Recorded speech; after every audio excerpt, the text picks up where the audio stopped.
तो hello everyone, my name is Himanshu Singh Patwal. आज basically हम क्लास 11th में जो हमने ऑलरेडी स्टार्ट कर रखी थी चीज, उसी को आज कंटिन्यू कर रहे हैं। क्लासिफिकेशन ऑफ अकाउंटिंग बुक्स में जो हम कर रहे थे, राइट।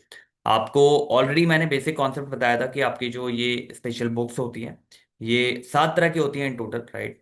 जिसमें आपका एक कैश, जो हमने कैश बुक के बारे में पिछली बार चर्चा करी थी, तो एक कैश बुक हो गया जिसका इम्प्लाइड होता है कि उसका बैंक बुक उसी के अंदर है, राइट। एक पैटी कैश बुक के बारे में हमने चर्चा करी थी। देन उसके बाद परचेज हो गया, परचेज रिटर्न हो गया, सेल्स रिटर्न, आपके कुछ बुक्स आती हैं। उसके बाद जो इन सब में नहीं आ रही है, वो उसके लिए एक जनरल प्रॉपर बनाया जाता है, राइट।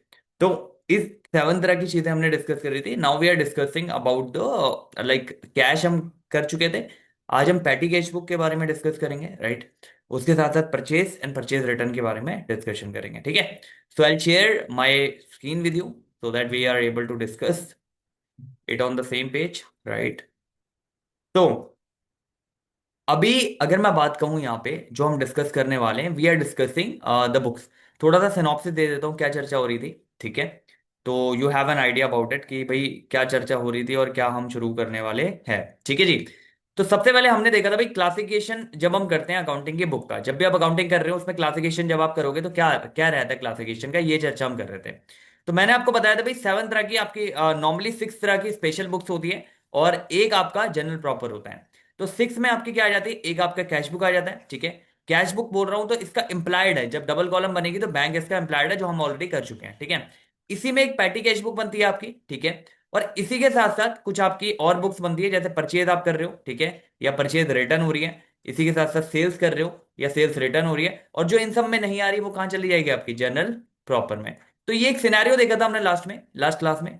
तो आपको एक आइडिया हुआ कि हाँ भाई मेरी क्लासिफिकेशन ऑफ बुक्स जब मैं कर रहा हूँ अकाउंटिंग के भीतर तो वो किस तरीके से होती है, ये आपको आइडिया हो गया, ठीक है।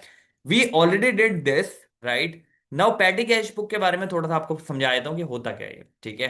तो पैटी कैश बुक होती क्या है, सबसे पहले थोड़ा सा डिस्कशन उस पर कर लेते हैं। देखो, अब बिजनेस जब आप चलाते हो ना, जब भी ऑर्गेनाइजेशन चलती है, ठीक है, इस ऑर्गेनाइजेशन के भीतर मेरे काफी सारे, जो फॉर एग्जांपल अगर हम मान के चलूं, जब मैं कैश बुक की बात कर रहा हूं, ठीक है, तो यहां पे मैं क्या लिखता हूं, यहां पे मैं रिकॉर्ड करता हूं जितने भी कैश से रिलेटेड खर्चे हैं, राइट। मान लो खर्चे हैं, या मान लो मेरे पास कोई इनकमिंग आ रही है कैश की, कुछ भी आ रहा है जिसमें कैश इन्वॉल्व है, जिसमें नगद नारायण इन्वॉल्व है, तो वो मेरा कैश बुक का पार्ट हो जाता है, ठीक है जी।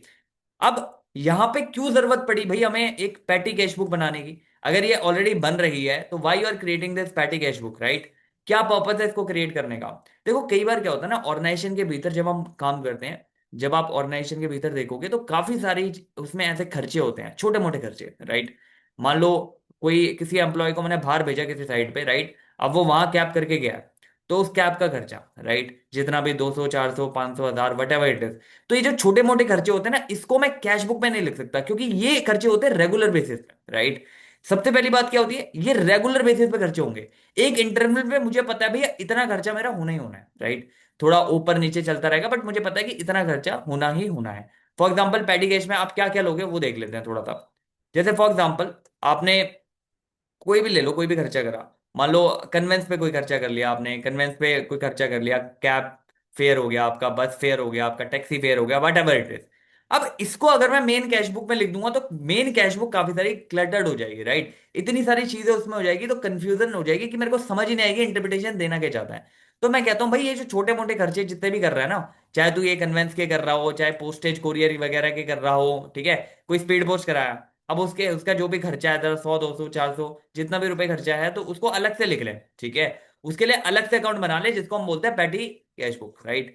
अब इसमें भी ऐसा खर्चा होता है, कुछ खर्चे ऑलरेडी डिसाइडेड है, जैसे पोस्टेज हो गया आपका, कुरियर हो गया, कन्वेंस का खर्चा हो गया, लाइक दिस, इस तरह के खर्चे आपके ऑलरेडी इसमें डिजाइन होते हैं, राइट। तो जो भी खर्चे हैं वो आप इस बुक में लिखो, मेन बुक को डिस्टर्ब नहीं करना, ये पर्पज होता है पैटी कैश बुक का। सीधी बात, इन शॉर्ट, कि छोटे मोटे खर्चे सारे इसमें जाएंगे। Are you getting my point.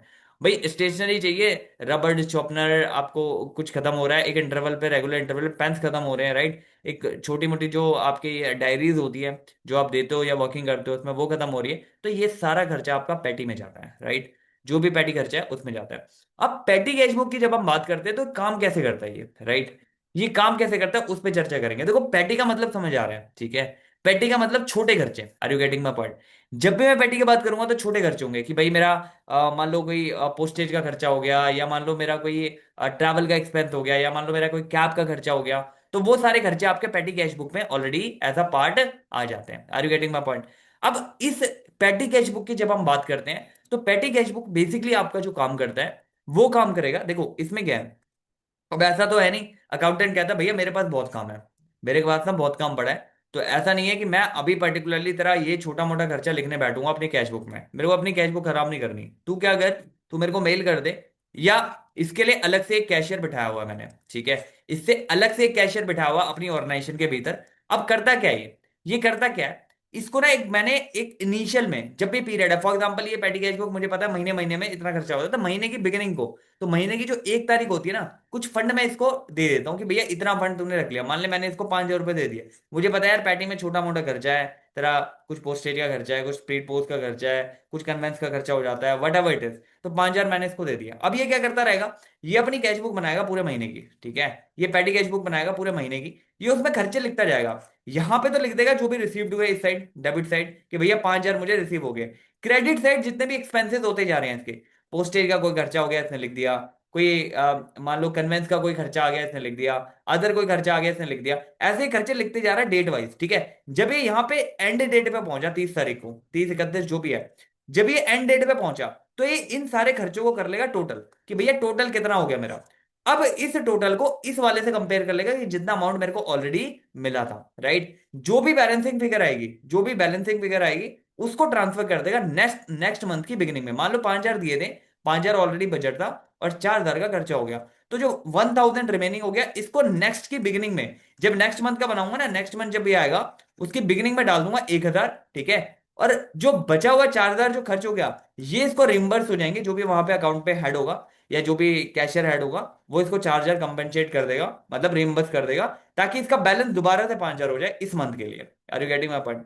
तो एक एक खर्चा जो छोटा छोटा खर्चा है, छोटा मोटा खर्चा, उसको लिखता गया, ठीक है। लिखने के बाद एंड में क्या कर रहा है, एंड में इसको सिंपल सी बात है, इसको बैलेंस कर लेगा। बैलेंस जब इससे किया तो इसको पता लग गया भाई 4,000 रुपये मेरा खर्चा हो गया। अब 4,000 रुपये जो कैशियर है, जो भी हेड है, वो इसे रिम्बर्स कर देगा, बात खत्म। ठीक है जी, आपको समझ में आ रही है बात क्या हो रही है? और इसी सिस्टम की जब हम बात करते हैं, इस पर्टिकुलर सिस्टम की बात जब हम करेंगे, इसको हम बोलते हैं इम्प्रेस सिस्टम, राइट। तो जो भी आपका ये पैटी में इंफॉर्म्ड होता है दैट इज इम्प्रेस्ड सिस्टम।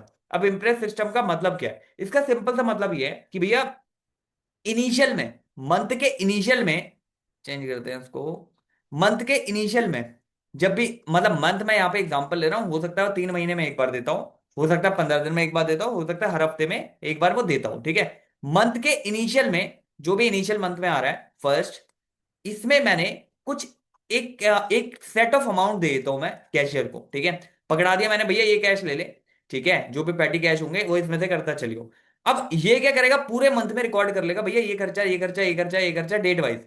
अब ये टोटल कर लेगा एंड में कि भैया इतना खर्चा हो गया। अब इसको इस वाले से कंपेयर कर लेगा, जितना भी बैलेंसिंग फिगर आएगा उस बैलेंसिंग फिगर को ये आगे मंथ में ट्रांसफर कर देगा, और जितना कम हुआ बैलेंस वो कैशियर इसको दोबारा से रिफिल कर देगा। इसको समझ में आ रही बात? तो इस सिस्टम पे ये वर्क करता है जिसे हम बोलते हैं इम्प्लाइड, राइट। जो इम्प्रेस सिस्टम होता है उस पर वर्क करता है। इम्प्रेस से सिंपली मीन्स ये इंटरेस्ट नहीं है, ये इम्प्रेस्ड है, राइट। तो सिंपली मीन्स कि पहले कुछ सेट ऑफ अमाउंट दे दूंगा, उसमें खर्चा करता रहे, खर्चा करने के बाद जो भी तेरा अमाउंट बचेगा, बैलेंसिंग वगैरह देख लियो, जितना अमाउंट कम हो गया उसको रिफिल कर देंगे, खत्म। सिंपल सी बात है। इन शॉर्ट अगर एग्जांपल दूं, ठीक है, मान लो आपके पेटी कैश बुक में जो इनिशियल आया, या इसको इस एग्जांपल से समझो, मान लो एक टैंक है, ठीक है। अब इस टैंक में इतना पानी भरा पड़ा है, ठीक है, ठीक है, इतना पानी मैंने रखा हुआ है, ठीक है, मुझे पता है कि एक दिन में करीबन यूज होता है। अब ये यूज होने होते होते होते होते होते होते पूरे दिन में मैंने देखा तो ये पानी इतना बच गया, ठीक है, इतना बच गया। अब मैं जब अगले मंथ की स्टार्टिंग में आऊंगा या अगले दिन की स्टार्टिंग में आऊंगा, तो इसको जितना भी है इसको दोबारा रिफिल कर दूंगा। Are you getting my point? तो यही मैं यहाँ पे काम कर रहा हूँ। पहले एक पर्टिकुलर कैश अमाउंट दूंगा, पहले एक बोलूंगा भैया जो भी खर्चा हो रहा है पैटी का इससे करियो, ठीक है, जो एक्सपेंस है रिकॉर्ड कर ले, जितना भी कम हो जाएगा वो तेरे को अगले महीने रिफिल कर दूंगा या वो रिम्बर्स करवा दूंगा, ठीक है। और जो हेड ऑफ कैशियर है वो करता है बेसिकली, ठीक है। तो इतना सा कॉन्सेप्ट है आपकी पैटी गोश बुक का, ठीक है, और कुछ भी नहीं है इसमें। तो नॉर्मल सी बात है इसमें, जैसे मैंने आपको बताया कि सिंपल चर्चा है इसमें, जो भी आपका खर्चा है, छोटे मोटे खर्चे हैं, वो खर्चे इसमें आपके अकॉर्डिंगली रहेंगे, ठीक है। और पहले आपका मिल जाता है, जैसे हमने बात करी थी, ठीक है, इम्प्रेस सिस्टम पे वर्क करता है। तो इम्प्रेस सिस्टम में सिंपली सेइंग कि भैया मैं कुछ आपको कैश इनिशियल दे दूंगा, बिगिनिंग ऑफ द पीरियड जो भी आपने डिसाइड करा उसमें मिल जाएगा, अपने खर्चे रिकॉर्ड करता रहे, एंड में देख ले कितना खर्चा हो गया, नेक्स्ट मंथ उसको रिफिल कर दूंगा उतना ही जितना पहले मंथ था, खत्म। ठीक है जी, आपको बात समझ में आ रही है? इतना ही कॉन्सेप्ट है पैटी कैश बुक का, ठीक है, आपको पता होना चाहिए कि क्या बात हो रही है पैटी कैश बुक की, ठीक है। अब हम बात करते हैं परचेज बुक की, ठीक है। दूसरी जो मेन इंपॉर्टेंट बुक है आपकी परचेज बुक आ गई। भैया परचेज में मैंने बोला था जिस भी चीज में आप डील कर रहे हो जो आपके लिए गुड्स है, ठीक है, जिसको खरीद के बेचना है आपको, ठीक है, आप ट्रेडिंग के बिजनेस में हो, आप कुछ भी बना रहे हो, आप वॉच बना रहे हो, आप मान लो शूज बना रहे हो, whatever you are into the business of that particular, आपके नेचर पे डिपेंड करता है आप क्या बिजनेस कर रहे हो, उस पर डिपेंड करेगा। जो भी आप परचेज कर रहे हो वो गुड्स होना चाहिए आपके बिजनेस के लिए, ठीक है। तो जो भी आप गुड्स परचेज कर रहे हो, ठीक है, पर्टिकुलर मान लो मैंने कोई गुड्स परचेज कर लिया आज, ठीक है, वट एवर इट इज, कोई भी एक्स अमाउंट का मैंने गुड्स जो है परचेज कर लिया, अगर ये मैं कैश में परचेज कर रहा हूं तो सीधा कैश बुक में चला जाएगा जैसा हमने पिछले बार देखा था। लेकिन अगर मैं क्रेडिट में परचेज कर रहा हूं तो ही ये परचेज बुक का पार्ट होगा। Are you getting my point? तो purchase book only belong to what? Only belong to the goods which is, सबसे पहले गुड्स होने चाहिए जिसमें मैं डील कर रहा हूं, और वो क्रेडिट पे परचेज होने चाहिए, ठीक है जी। गुड्स होने चाहिए और दूसरा क्रेडिट पे परचेज होने चाहिए। ये दो चीजें अगर हो रही है, ये दो चीजें अगर मैनेज हो रही है तो मैं इसमें रिकॉर्ड कर दूंगा। आपको समझ में आ रही है बात क्या हो रही है? तो पहला काम क्या होना चाहिए? गुड्स होनी चाहिए। दूसरा काम क्या होना चाहिए? क्रेडिट में परचेज होनी चाहिए। बात कर रहा हूं, आपको समझ में आ रही है क्या बात हो रही है यहाँ पे? ठीक है जी, आगे बढ़ो। ये समझ में आ गया। अब इसका एक कॉन्सेप्ट समझो कि क्या होता है कि परचेज में, जब मैं परचेज की बात कर रहा हूं और जब मैं क्रेडिट की बात कर रहा हूं, मेरे को दो चीजें ध्यान हो रही है यहाँ पे। एक, पहली बात नंबर एक ये आ रही है कि भैया गुड्स होनी चाहिए। दूसरी बात नंबर ये आ रही है कि भैया क्रेडिट में होनी चाहिए। आपको समझ में आ रही है बात? गुड्स होनी चाहिए और क्रेडिट में होनी चाहिए। अगर इन दोनों में से कोई भी कंडीशन मैच नहीं हो रही है तो मैं उसको रिकॉर्ड नहीं करूंगा परचेज बुक में। ये दो कंडीशन है, ये प्रीरिक्विजिट्स है, अगर आपको इसमें रिकॉर्ड करना है तो ये चीजें मैनेज या ये चीजें मेंटेन होनी चाहिए। Are you getting? अब एग्जांपल लेते हैं जी। अगर मान लो मैंने कंपनी के भीतर फर्नीचर खरीद लिया कोई, ठीक है, अब फर्नीचर खरीद लिया, अभी मेरा बिजनेस नहीं है फर्नीचर का, बस मैंने कंपनी के लिए खरीद लिया, कोई टेबल चाहिए था वो मैंने खरीद लिया, ठीक है। अब अगर ये मैंने फर्नीचर खरीद लिया है और क्रेडिट पे ही खरीदा है तो एक कंडीशन तो पूरी होगी क्रेडिट की, भैया क्रेडिट पे खरीदा है। लेकिन दूसरी कंडीशन पूरी नहीं हुई कि ये मेरा गुड्स नहीं है। हाँ, अगर मेरा बिजनेस ही फर्नीचर का होता तो मेरे लिए गुड्स होता। अगर मेरा ये गुड्स नहीं है तो ये परचेज बुक का पार्ट नहीं बनेगा। Are you getting my point, way I am coming from?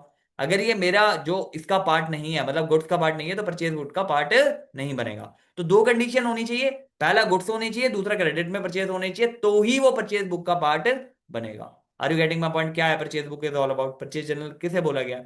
अब देखो इसमें सिनॉप्सिस में आपको बता दिया मैंने कि भैया ये चीज इस तरीके से होती है। अब एक क्वेश्चन करा देता हूं इसका, तो आपको एक अंडरस्टैंडिंग हो जाएगी कि किस तरीके से चीजें हो रही है, ठीक है। अब देखो ध्यान सुना, कहता जी, फॉलोइंग आर, कोई मैसेज इलेक्ट्रो वर्ल्ड सॉल्यूशन है जो प्रिपेयर करता है अपनी परचेज बुक, ठीक है, जून के महीने में ही कर रहा है ये, ठीक है जी। तो 2 जून को इसने परचेज करता है ये। हाँ, एक चीज और बता देता हूं इसमें परचेज में। देखो, परचेज में क्या होता है ना, परचेज जब भी आप करते हो गुड्स को, तो परचेज में कई बार होता है कि जब भी आप आगे से परचेज करोगे तो आपको डिस्काउंट दिया जाएगा, ठीक है। एंड दैट डिस्काउंट जो दिया जाता है वो जनरली ट्रेड डिस्काउंट दिया जाता है, ठीक है जी। ट्रेड डिस्काउंट दिया जाता है। जैसे हमने डिस्काउंट में ऑलरेडी आपका देखा था कि आपके दो तरह के डिस्काउंट हमने देख लिए थे जब हम डिस्काउंट की बात कर रहे थे वहां पे। तो मैंने क्या बोला था आपको डिस्काउंट में, when we are discussing about discount, तो मैंने आपको बताया था भैया एक आपका कैश डिस्काउंट हो गया और एक आपका ट्रेड डिस्काउंट हो गया। तो वहां पे मैंने आपको ये भी बताया था ट्रेड डिस्काउंट कभी भी अकाउंट में रिकॉर्ड नहीं होता है। Are you getting my point? तो ट्रेड डिस्काउंट का मतलब क्या है भैया? ट्रेड डिस्काउंट का मतलब है अगर मैं कहीं आगे से, मतलब अगर मैं कोई परचेज कर रहा हूं, ठीक है, what ever purchase I am making, कोई भी मैंने परचेज करी, अब इस परचेज में मैं बल्क में खरीद रहा हूं, उसके बदले ना मेरे को आगे से सप्लायर ने कुछ ट्रेड डिस्काउंट दे दिया कि भैया आपको इतना ट्रेड डिस्काउंट हो जाएगा। मतलब जो भी लिस्ट प्राइस है, जो भी उसका प्राइस है, मान लो 100 रुपए प्राइस है तो 20% मेरे को ट्रेड डिस्काउंट दे दिया इसने, थोक का डिस्काउंट दे दिया, तो मेरे को ये 80 का पड़ेगा। अब जब मैं बुक्स में रिकॉर्ड कर रहा हूं तो ध्यान रखना इस बात को। When ever I am recording in the book, जब भी मैं बुक्स में रिकॉर्ड कर रहा हूं तो मैं इसको 100 रुपए का रिकॉर्ड नहीं करूंगा, मैं इसको करूंगा ही 80 रुपए का रिकॉर्ड, राइट। तो ये 20 रुपए की एंट्री एक्चुअल में आएगी ही नहीं बुक में, ठीक है। अब इसी रिस्पेक्ट में जब हम कैश डिस्काउंट की बात करते हैं तो कैश में क्या होता है भैया? कैश डिस्काउंट का मतलब है मेरे को उतनी पेमेंट लेनी है, मान लो मेरे 1000 रुपए लेने हैं, ठीक है। अब मैं कैश डिस्काउंट दे रहा हूं, मैं कहता हूं यार तू 10% डिस्काउंट ले ले, 100 रुपए डिस्काउंट ले ले, तू 900 रुपए आज ही दे दे, इसको एक महीने बाद देने दे। तो मैंने बोला अर्जेंसी क्रिएट करने के लिए तू आज ही दे दे, तेरा 1000 का बैलेंस पूरा नील कर दूंगा, तू 900 पे कर दे। अब ये ऑलरेडी रिकॉर्ड हो गया बुक्स में, राइट, ये ऑलरेडी रिकॉर्ड हो गया, इसके ऊपर मैं डिस्काउंट दे रहा हूं, तो मुझे दिखाना तो पड़ेगा ना 900 से कैसे सेट ऑफ कर लिए तूने, तो 100 रुपए का डिस्काउंट दिया मैंने उसे। Are you getting? Whether when we are talking about the trade discount, तो ट्रेड डिस्काउंट बुक्स में ही नहीं आता है, वो पहले ही लेस कर दिया जाता है। ठीक है जी। अब देखो ध्यान से, ये कॉन्सेप्ट बताया मैंने आपको डिस्काउंट से रिलेटेड। तो नाउ यू आर सेइंग कि भाई परचेज बुक जब बन रही है तो उसमें किस तरीके से ट्रीटमेंट होता है। तो अब यहां पे क्या हुआ, आपका परचेज बुक या purchase journal whatever you are preparing, तो इसमें देखो सबसे पहले क्या था जी, वो हमने पढ़ा था कि इलेक्ट्रो वर्ल्ड सॉल्यूशन है, प्रिपेयर करते हैं अपने purchase book month of June की, ठीक है। तो 2 जून को ये परचेज करता है मैसेज सिग्मा अप्लायंसेस से, इनवॉइस का नंबर दे रखा है भाई 1045 तेरा इनवॉइस का नंबर है। कहता है जी 10 इंडक्शन खरीद रहे हैं कुकटॉप के, 3000 का एक पड़ेगा। 5 अपने माइक्रो ओवन ले रहा है जो 8000 का एक पड़ जाएगा। और ट्रेड डिस्काउंट दे रखा है कितना, 10%, ठीक है जी। इसकी एंट्री करो पहले। नॉर्मली क्या होगा जब भी आप परचेज या जनरल बनाओगे, जैसे मान लो मैंने यहाँ पे परचेज बनाई, ठीक है, परचेज बुक बोल दिया मैंने इसको, या purchase journal whatever you are saying. तो यहाँ पे आप क्या करोगे, सीधी सीधी एक एंट्री पास करोगे, भैया पर्टिकुलर ये है और ये पर्टिकुलर अमाउंट है, कोई ट्रेड डिस्काउंट है तो उसमें से अकॉर्डिंगली लेस कर दोगे, ठीक है। तो whenever you are creating it, तो आपने क्या करा, आपने एंट्री डाली, सबसे पहले डेट डाली कि 2 जून को ये काम हो रहा है मैसेज अप्लायंस से, ठीक है। यहाँ पे आपने डेट डाल दी भैया 2 जून को ये काम हो रहा है, और जिससे मैं खरीद रहा हूँ वो कौन है, मैसेज सिग्मा है, क्या है नाम है इसका, सिग्मा अप्लायंसेस, ठीक है। तो यहां पे मैंने पहले इसकी एंट्री डाल दी सिग्मा अप्लायंसेस, ठीक है। मैं एंट्री क्या करूंगा, एंट्री जनरली क्या होगी इसकी ये बताओ मुझे। जब भी मैं गुड्स परचेज करता हूं, तो मैंने आपको बताया था गुड्स के केस में मैं गुड्स को डेबिट नहीं करूंगा, परचेज अकाउंट डेबिट, जो भी मेरा क्रेडिटर है, मतलब जिससे भी मैं परचेज कर रहा हूं उसको मैं यहाँ पे क्रेडिटर खड़ा कर दूंगा, ठीक है। अब यही एंट्री मैं यहाँ इसके लेजर में पास कर रहा हूँ, ठीक है। When ever I am creating the purchase, तो मैं यहाँ पे वो चीज क्रिएट करने की कोशिश कर रहा हूँ, ठीक है। अब एमएस से मैंने क्या क्या खरीदा है पहले ये बता दूं। एमएस से मैंने भाई पहले खरीदा है आपका 10 इंडक्शन कुकटॉप खरीदे, 3000 का एक पड़ा है, ठीक है। 10 इंडक्शन कुकटॉप जो कि 3000 का एक पड़ा है आपको। तो ये करीबन करीबन कितने का अमाउंट पड़ गया मेरे को, 30,000 के आसपास, ठीक है। 30K का मैंने इंडक्शन खरीद लिया 10 से। आगे बढ़ो, कहता है जी 5 माइक्रो ओवन खरीद लिए जो कि 8000 का एक है। तो 5 माइक्रो ओवन खरीद लिए, ओवन जो कि 8000 का एक है। तो ये कितने का हुआ है, 40,000 का, ठीक है। आगे बढ़ो, कहता है ये 2 चीजें खरीदी है और ट्रेड डिस्काउंट है 10% ऑन ऑल दी आइटम। अब ध्यान से सुनना, जब मैंने ये चीज इससे परचेज करी है, ठीक है, तो 30,000 के मेरे इंडक्शन पड़ गए, और ये जो आपका पर्टिकुलर सेकंड वाला आइटम है वो आपका 40 का पड़ गया, तो टोटल 70 का पड़ गया। ये कहता है जी ट्रेड डिस्काउंट ले लिया इसने, 10% का ट्रेड डिस्काउंट दे दिया मैंने इस पे ही पहले ही।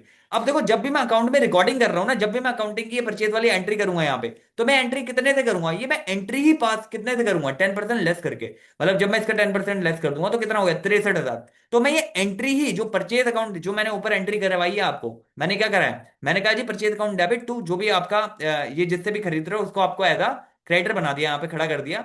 तो इससे जो मैं एंट्री पास करूंगा ये करूंगा 63,000 की एंट्री। आपको समझ आ रही है, कहीं पे दिख रहा है ट्रेड डिस्काउंट आया था। आपकी अंडरस्टैंडिंग के लिए मैंने यहाँ बताया, जब परचेज बुक आप बनाओगे तो यहां डाल देना भैया मैसेज सिग्मा से खरीद रहा हूं, इतनी इतनी चीजें खरीद रहा हूं, ट्रेड डिस्काउंट मिल रहा है, ट्रेड डिस्काउंट सीधा सीधा यहाँ लेस करके अकाउंट में जाएगी ही, फिगर जो जाएगी वो ट्रेड डिस्काउंट लेस होने के बाद जाएगी, खत्म।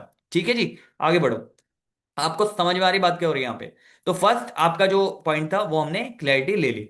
सेकंड कहता है जी 8 जून को हमने बॉट करा है ऑफिस के लिए furniture on credit from would, जो भी आपका फर्नीचर था उससे 15,000 का। क्या रिकॉर्ड कर दूं क्या इसे फर्नीचर इसमें पर्टिकुलर आपका जो अगर बात करें परचेज बुक में, कौन सी बुक है आपकी अभी, अभी इलेक्ट्रो वर्ल्ड सॉल्यूशन कर रहे हो आप, इलेक्ट्रो वर्ल्ड सॉल्यूशन में क्या फर्नीचर डाल दूं क्या एज अ गुड्स। तो ये आपका इग्नोर करनी है इस एंट्री को, इस एंट्री को परचेज में नहीं डालना। तो मैंने क्या बोला था, 2 कंडीशन होनी चाहिए जी। पहली कंडीशन होनी चाहिए आप खरीद रहे हो गुड्स रीसेल पर्पज के लिए, दूसरी कंडीशन होनी चाहिए क्रेडिट पे। अब भैया यहाँ पे एक कंडीशन तो पूरी हो रही है, क्रेडिट में खरीद रहा है लेकिन खरीद रहा फर्नीचर है, ठीक है। तो ये यहाँ पे नहीं आएगी, जनरली बताया तो ये आती है आपकी जनरल प्रॉपर में। एंड में आप देखोगे जनरल प्रॉपर एक बुक्स होती है आपकी, जो कहीं नहीं आता वो वहां आ जाता है, ठीक है जी।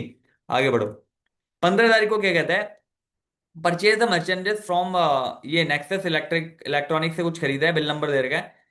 20 स्मार्ट वॉच खरीदता है 2500 की, ठीक है, ईच। एंड 1500 अपने ब्लूटूथ स्पीकर खरीद रहा है 1200 रुपए के, और ट्रेड डिस्काउंट को दे रहा है 1500 और the 15% on all the item. अब ध्यान सुनना, तो यहाँ पे कितनी डेट, पहले तो डेट नोट करो, डेट क्या है, 15 जून की डेट है, ठीक है जी। 15 जून को यहाँ पे जब एंट्री कर रहा हूँ मैं परचेज बुक के भीतर अंदर आ जाऊंगा, यहाँ पे मैं इसको नीचे ना ले आके यहाँ ले आ रहा हूँ, ठीक है। आप पूरा बनाओगे जब स्टेटमेंट बनेगी उसकी, ठीक है। 15 जून को, 15 जून की बात कर रहे हैं, किससे खरीद रहा है ये 15 जून को, 15 जून को ये खरीद रहा है भैया, क्या नाम है इसका, अपना नेक्सस इलेक्ट्रॉनिक्स 20 स्मार्ट वॉच है 2500 की, 15 ब्लूटूथ स्पीकर है, दो चीजें हैं। 20 स्मार्ट वॉच, 15 ब्लूटूथ स्पीकर, 2500, 1200।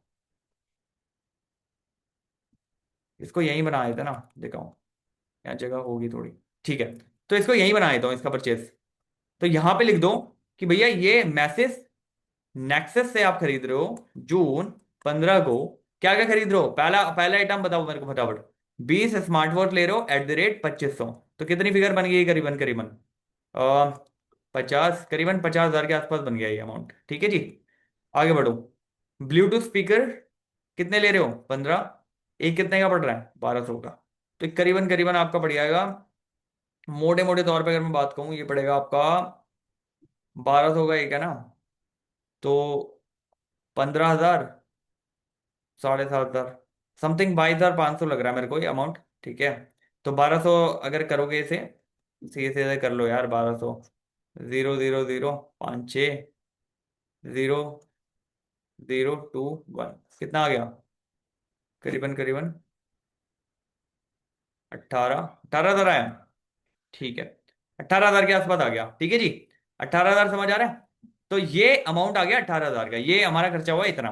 तो अपना 1200 के हिसाब से अगर लोगे तो इसे 1000 अगर करोगे तो 15 15 18, हाँ ठीक है, 18,000 आ गया। अब देखो ध्यान से सुना, ये टोटल मेरा जो खर्चा हो गया 50 और 18, 68 का खर्चा हो गया। लेकिन ये कहता है जी 15% ऑल आइटम पे मिल रहा है, जितनी भी आइटम है इस पे 15% ट्रेड डिस्काउंट है। तो ट्रेड डिस्काउंट जितना भी इसका 15% आ रहा है उसको लेस कर दूंगा। उस 15% को लेस करने के बाद जो अमाउंट आएगा, ये अमाउंट मेरी दिखेगी अकाउंट में, राइट। आपको समझ में आ रही है बात क्या हो रही है। तो ये जो अमाउंट है जो भी आ रही होगी XYZ, वो आप निकाल लेना कि क्या आ रही है। वो जब आप निकालोगे तो वो अमाउंट आपका जाएगा पर्टिकुलरली, कि भैया ये अमाउंट मेरा पर्टिकुलरली इसमें आ रहा है। तो अभी तक आपको एक चीज क्लियर होगी कि भैया जब भी मैं परचेज अकाउंट की चीजें करूंगा या जब भी मैं परचेज अकाउंट का डिस्कशन करूंगा, तो परचेज अकाउंट में एक चीज क्लियर है कि ट्रेड डिस्काउंट जो है उसको पहले ही रफा दफा कर दो। ठीक है, जो भी ट्रेड डिस्काउंट है उसको पहले ही रफा दफा कर दो, वो अकाउंट में आएगा ही नहीं, वो कहीं दिखेगा ही नहीं अकाउंट में। आपको समझ आ रही बात क्या हो रही है। तो यहां पे यही चीज हमने करी है, यही चीज हमने बताई है आपको कि किस तरीके से ये चीज यहां पे प्रोसीड होगी। ठीक है जी, आगे बढ़ो। आगे लास्ट क्वेश्चन कहता है, परचेज करिए जी 5 AC एयर कूलर 6,000 रुपए के कैश में। कैश में खरीद लिए जी, लिख दूं कैश में। कैश में अगर खरीदे तो लिख दूं कैश में, चाहे रिसेल के लिए करे हो, नहीं, ये किस में आ जाएगा, कैश बुक में। आपको समझ में आ रही है बात क्या हो रही है यहाँ पे। तो इन शॉर्ट अगर मैं इसको सिनॉप्स कर दूं, कि जब भी आप परचेज बुक की बात करोगे या परचेज जर्नल की बात करोगे, तो उसमें आपको एक चीज सिंपल सी याद रखनी है कि भैया मेरा दो कंडीशन पूरी होनी चाहिए, पहला गुड्स होना चाहिए, दूसरा क्रेडिट में होना चाहिए। अगर ये दो कंडीशन पूरी है तो मैं उसको मेंशन कर दूंगा अपनी परचेज बुक में, खत्म। पैटी कैश बुक देखिए उससे पहले, कैश बुक में हमारा नॉर्मल जो जितने भी आपके नॉर्मल बड़े बड़े खर्चे हैं वो सारे कैश बुक में आ जाएंगे, जो कि कैश में हो रहे हैं, राइट। रिसीविंग या पेड जो भी होता है, जो भी छोटे मोटे खर्चे होते हैं आपके, स्पीड पोस्ट कर दिया जी, कन्वेंस कर दिया जी, राइट। कुछ ऐसा खर्चा हो गया जो कि रेगुलर बेसिस पे होना है, स्टेपलर की पेन खरीद लीजिए, राइट। तो इसको आप रेगुलर कैश में नहीं दिखाते हो, राइट, बहुत ज्यादा क्लटर्डनेस आ जाती है। तो इसलिए मैंने पैटी बना ली। पैटी के लिए क्या होता है, मैंने पहले एक अमाउंट दे दिया बिगिनिंग में, जो भी पीरियड हो, चाहे वो हफ्ता हो, 15 दिन हो, आपका महीना हो, क्वार्टरली हो, 6 महीने में एक बार हो, वट एवर इट इज। तो मैंने एक इनिशियल अमाउंट दे दिया। अब वहां पे कैशियर बैठा है, अकाउंटेंट बैठा है, बेसिकली कैशियर बैठा है, वो क्या करेगा, जितने खर्चे होंगे उसको लिखता लिखता लिखता जाएगा। एंड में टोटल करेगा पीरियड में, जो भी बैलेंसिंग फिगर है उसको आगे ले जाएगा। अब इस बैलेंसिंग फिगर जितनी भी कम हुई है उसको रिफिल कर देंगे हम दोबारा से। ठीक है जी, बस ये होता है पैटी कैश बुक का जो चर्चा करा था आपने। ठीक है, परचेज कर लिया जी। अब बात करते हैं परचेज रिटर्न बुक की। ठीक है, यहां तक क्लियरिटी आ गई क्या बात हो रही है। अब हम परचेज रिटर्न की बात करेंगे। ठीक है जी, तो देखो ध्यान से, when you are talking about the purchase return, right. तो परचेज रिटर्न का मतलब क्या है, मान लो मैंने कुछ परचेज करे गुड्स, ठीक है, पीछे से मैंने कुछ गुड्स परचेज कर लिए, ठीक है, तो मैं क्या एंट्री पास करता हूं, परचेज अकाउंट डेबिट टू, मान लो मैसेज एस से खरीदे हैं मैंने, तो मैसेज एस का नाम मैंने यहां पे दे दिया। ठीक है, इसको अपना क्या बना लिया, क्रेडिटर बना लिया। अब अगर मैं इसको इसी, मान लो कुछ गुड्स है, मैंने 100 गुड्स खरीदे थे जिसमें से 20 जो है खराब निकल गए, भैया डिफेक्टिव निकल गए, या कोई भी उसमें ऐसा इशू आ गया जिसकी वजह से मुझे रिटर्न करने पड़ रहे हैं। तो when I am returning it, जब आप इसको रिटर्न कर रहे हो तो आप क्या करोगे, रिटर्न करते हुए आप क्या करते हो, इसको इसकी एंट्री क्या पास करोगे, इसको दोबारा से क्या करोगे, जितना भी क्रेडिटर मैसेज एस को बनाया था इसको कम कर दोगे, और अपना जो जितना भी है परचेज रिटर्न वो यहां दिखा दोगे। यही करोगे, परचेज रिटर्न आपने दिखा दी, खत्म। ये एंट्री आप पास करोगे, ये तो मुझे समझ में आ रही है। अब ध्यान से सुनना, अब यहां पे मैंने किया क्या, इसका एक प्रोसेस होता है। प्रोसेस क्या कहता है, प्रोसेस ये कहता है कि भैया जब आपने परचेज करी कोई भी चीज, जब आपने परचेज करी पर्टिकुलरली, और उस परचेज करने के बाद कुछ भी डिफेक्टिव हो गया या किसी भी रीजन की वजह से अगर आप उसे रिटर्न कर रहे हो, तो आपने एक एंट्री देखी कि परचेज के टाइम आप कर क्या रहे हो। परचेज के टाइम आपने परचेज डेबिट करके यहां पे एक क्रेडिटर खड़ा कर दिया अपना, जो भी क्रेडिटर है ये खड़ा कर दिया अपना, ठीक है। लेकिन अगर डिफेक्टिव हो गए गुड्स, अब इस क्रेडिटर को कम करूंगा मैं, राइट। इस क्रेडिटर जो बढ़ा रखा था इसको कम करूंगा, कम करने के लिए क्या करूंगा, इस क्रेडिटर को, जो भी ये क्रेडिटर था इसको मार दूंगा डेबिट, और जो भी परचेज रिटर्न करी थी वो यहां पे चली जाएगी। अब कहानी होती क्या है, कहानी ये होती है कि भैया जो भी मेरे पास गुड्स आ गए पर्टिकुलरली, मान लो मेरी फैक्ट्री में गुड्स आ गए, अब ये जो गुड्स है मैंने रिटर्न करवा दिए, और रिटर्न एक नोट के साथ करवाता हूं मैं, ऐसे नहीं कि बस रिटर्न करवा दिए। एक नोट होता है जिससे पता हो कि मैंने ये चीज रिटर्न करी है, तो उस नोट को यहां बोला जाता है डेबिट नोट, राइट। उस नोट को क्या बोला जाता है, डेबिट नोट। डेबिट नोट क्यों बोला जा रहा है इस नोट को, अब ध्यान से सुनना। पहले जब भी मैंने परचेज करी थी, when ever I am doing the purchase, तो मैंने क्या एंट्री पास करी, परचेज टू क्रेडिटर। यहां पे मैंने इस क्रेडिटर को क्या करा था, अपना क्रिएट कर दिया था। अब इस क्रेडिटर को कम करने के लिए मैं क्या करूंगा, इसको ऑब्वियसली बात है डेबिट करूंगा। तो उसके सेंस में मैंने एक डेबिट नोट रेज कर दिया, ताकि जो भी मेरा सप्लायर है उसे पता लग जाए भैया तेरा अकाउंट मैंने इतने से कम कर दिया है। Are you getting my point. तो जितना भी अमाउंट है वो कम कर दिया मैंने, ठीक है, तेरे को पता लगना जाना चाहिए, तो इसलिए मैंने एक डेबिट नोट इशू कर दिया। ठीक है जी, बात खत्म। अब आगे बढ़ो, आगे बढ़ो, ध्यान सुनो। अब देखो, मान लो इस केस में कि आपने गुड्स खरीदे थे 1,000 रुपए का, आपको ट्रेड डिस्काउंट दिया था उसने 100 रुपए का, तो 900 के गुड्स पड़े थे, ठीक है। आपने बुक्स में कितने के रिकॉर्ड किए, 900 के किए। अब ध्यान से सुनना, यहां पे जब आप एंट्री करोगे, जब रिटर्न की एंट्री करोगे, तो वो भी आफ्टर ट्रेड डिस्काउंट ही करोगे, वो टोटल लिस्ट प्राइस पे नहीं करोगे। जो भी आपका आफ्टर ट्रेड डिस्काउंट फिगर है, उसी ट्रेड डिस्काउंट की फिगर पे वो एंट्री आपकी करी जाएगी, राइट। तो ऐसा मत करना कि लेते हुए तो हाँ जी ट्रेड डिस्काउंट ले लिया, लेकिन रिटर्न करते हुए चाहे आप दो ही आइटम रिटर्न कर रहे हो, लिया आपने 100 थे, वो ट्रेड डिस्काउंट जितना भी उस पर बन रहा है वो हटेगा, एंड देन अकॉर्डिंगली उस पर जो डेबिट नोट है वो रेज होगा। आपको समझ आ रही है बात क्या हो रही है। अब आगे आ जाओ, एक क्वेश्चन कर लेते हैं, थोड़ा सा अंडरस्टैंडिंग मिल जाएगी आपको परचेज रिटर्न बुक के ऊपर, ठीक है। और ये भी रिटर्न आप वही कर रहे हो जो आपने क्रेडिट में परचेज करी थी और गुड्स थे, ठीक है। ऐसी नहीं हवा में कुछ भी, क्रेडिट में परचेज करे थे और वो गुड्स थे आपके, ठीक है। तो ये दो कंडीशन यहाँ पे भी परचेज रिटर्न के केस में होनी चाहिए। पहला, क्रेडिट में परचेज करी थी और गुड्स परचेज करे थे, ठीक है जी। आगे बढ़ो।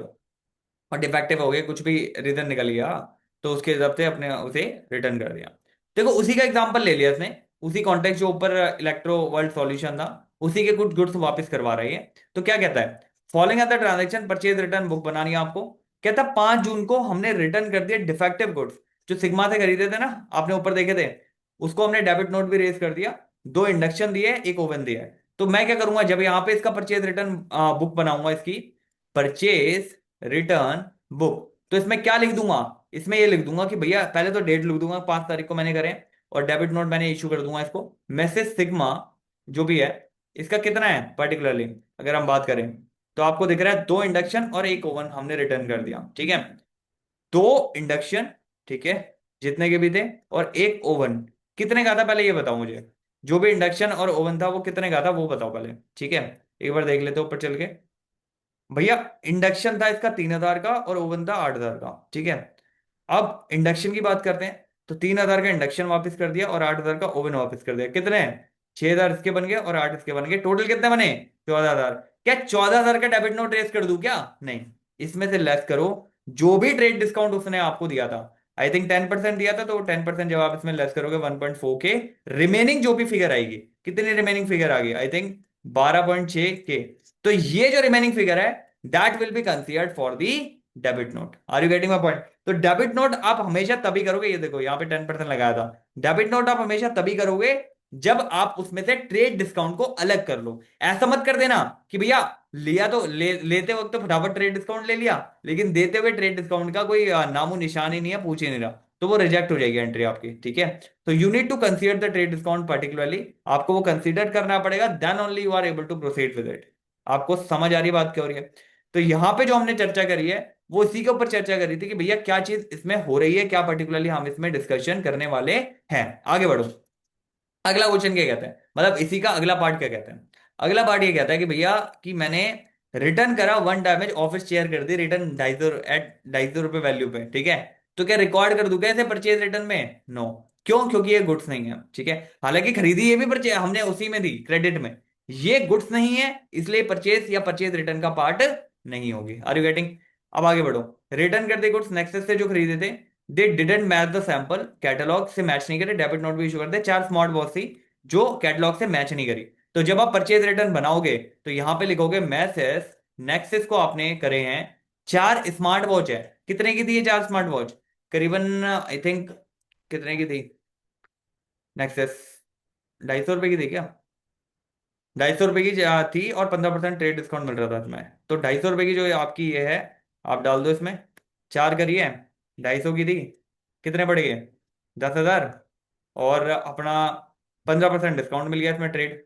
तो 15 जब लेस कर दोगे तो कितने का बनेगा आपका डेबिट नोट? 8,500 का। आपको समझ में आ रही बात क्या हो रही है यहाँ पे? तो बेसिकली इन शॉर्ट हमने अभी तक यही डिस्कशन करा है कि भैया परचेज, चाहे आप परचेज जर्नल बनाओ चाहे आप परचेज रिटर्न बनाओ, तो उन दोनों ही केस में एक सूरत में बात आपको याद रखनी है इन शॉर्ट, कि भैया दो कंडीशन पूरी होनी चाहिए। इसको हटा देते हैं, ठीक है? क्वेश्चन के स्क्रीनशॉट ले लेना करने के लिए। अब देखो, इसमें हमने दो चीजें डिस्कस कर ली। जब हम बात करते हैं, मतलब बेसिकली तीन बुक्स डिस्कस कर ली है। पहले हमने ऑलरेडी कैश बुक हम कर रखी थी, ठीक है? कैश बुक हमने कर ली। कैश बुक मतलब बैंक उसका इंप्लाइड है, तो सिंगल जब कॉलम बनाते हो डबल कॉलम बनाते हो, दोनों कवर हो गया वहां पे, राइट? अब जब इसकी बात करते हैं तो हमने पैटी कैश की बात करी। तो पैटी कैश में हमने देख लिया कि किस तरीके से उसमें चर्चा होती है, राइट? पहले एक बैलेंस दिया होता है, फिर जो भी खर्चा है उसको राइट ऑफ करके फिर रिफिल वाला कॉन्सेप्ट आपको याद आ जाएगा। सेकंड हमने बात करी परचेज बुक की और परचेज रिटर्न की, ठीक है? तो परचेज बुक में सिंपल है कि जितने भी क्रेडिट है और गुड्स है तो रिकॉर्ड कर दो। अगर इन दोनों में से कोई भी कंडीशन पूरी नहीं हो रही है तो रिकॉर्ड नहीं करना है। परचेज रिटर्न की जब हम बात कर रहे हो तो जब भी आप रिटर्न करोगे तो एक डेबिट नोट इशू होता है, ध्यान रखना। डेबिट नोट इशू आप इसलिए बताते हो, आप सप्लायर को बता रहे हो कि भैया तेरे को मैंने इतने ऐसे कम कर दिया है, ठीक है? तेरा अमाउंट अगर पहले 10,000 था तो मैंने 2,500 का जो है डेबिट नोट रेज कर दिया है, बचे जो 7.5 है उतने ही मुझे तुझे पे करने हैं, खत्म बात, ठीक है? ये केस हो गया इसका। एंड इसमें क्या है कि आगे हमारा जो एक कॉन्सेप्ट बचा हुआ है इसमें, जो कि सेल्स और सेल्स रिटर्न हो गया और जनरल प्रॉपर हो गया, वो एक ही क्लास में तीनों करा देंगे। वो भी आपका ओवर हो जाएगा, एक क्लास और लगनी है इसमें, ये आपका ओवर है टॉपिक, ठीक है? तो यही था। इसके देखो कोई क्वेश्चंस आपको लग रहे हैं कि आपको करने हैं बुक्स में से, देख लो एक बार, ओवरव्यू ले लो, एक अंडरस्टैंडिंग ले लो, राइट? एंड कोई डाउट आता है तो बिल्कुल पूछो, I'll more than happy to help you on that. And just be cool and be happy then, right? And thank you for watching. Just take care. Yeah.